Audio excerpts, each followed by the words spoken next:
తీసుకొచ్చినారు మిమ్మల్ని. ఇప్పుడు ఏమంటున్నారు అధికారులు? 2 గంటల్లో ఖాళీ చేయాలి. ఖాళీ చేయాలి. రేపు కేటీఆర్ సార్ వస్తున్నారు.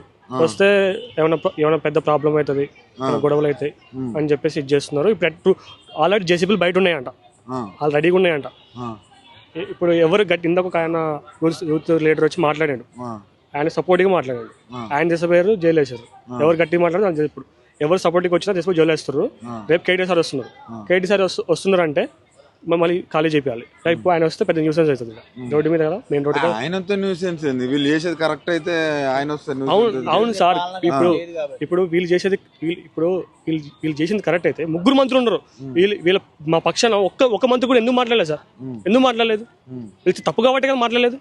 తప్పు కావట్లేదు కదా సార్. తప్పు చేసారు మళ్ళీ ఇప్పుడు మిమ్మల్ని వెళ్ళిపో అంటారు. ఒక ఎక్కడికి వెళ్ళిపోతారు?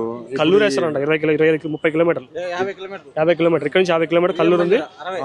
విఎం అంటారా 60 కిలోమీటర్ల దూరంలో అక్కడ వదిలేస్తారా? అక్కడ వదిలేస్తారంట.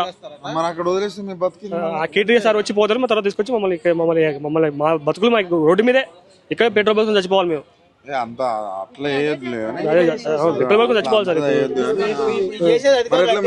అన్నం ఎట్లా? పొద్దు నుంచి ఎవరు తిన్నారు? ఎవరు అనగానే అన్నం తిన్నారు అని. అన్నం లేదు, ఏమీ లేదు, మంచి లేదు, పాలు లేదు. గత 2 days నుంచి అది డోర్ క్లోజ్ తీసి ఉంది. ఇవాళ క్లోజ్ చేశారు. ఇవాళ క్లోజ్ చేసి ఉంది అది.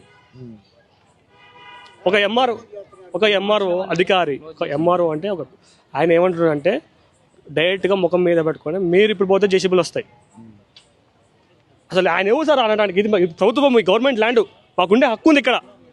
ఆయన ఎవరు అనడానికి? మొత్తానికి అయితే నుంచి బొమ్మంటారు. చేత ఎట్లనే ఖాళీ చేయాలి, ఎట్లనే చేయాలంటారు. కంపల్సరీ పోవాలంటారు.